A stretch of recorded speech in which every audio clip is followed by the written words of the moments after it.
আসসালামু আলাইকুম। Automobile technology থেকে আপনাদের জানাই সবাইকে স্বাগতম। আপনারা দেখতে পাচ্ছেন একটি ব্রেক ভালভ। সকালে একটি ভিডিওতে দিয়েছিলাম ব্রেক ভালভ খোলার ভিডিও। আমরা এখন ব্রেক ভালভটা ঠিক করলাম। ঠিক করার পর আমরা জুড়তেছি ব্রেক ভালভের বিভিন্ন সিলগুলো আমরা গ্রিজিং করে লাগাইতেছি।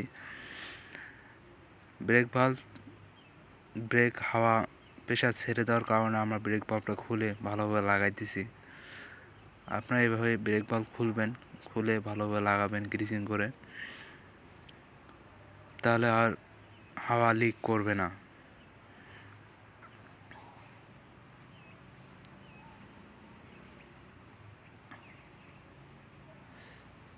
ব্রেক ভালভটা লাগানো শেষ, আমরা ভালোভাবে লাগাইলাম। এরপর আমরা চারপাশে যে নাটগুলো আছে এগুলো লাগাই দিব। লাগানোর পর আমরা গাড়িতে জুড়ে দেব। তারপর আমরা গাড়িটি স্টার্ট দেবো। স্টার্ট দেওয়ার পর দেখব হাওয়া লিক করে কি না। হাওয়া লিক না করলে ব্রেক ভালভ ভালো আছে।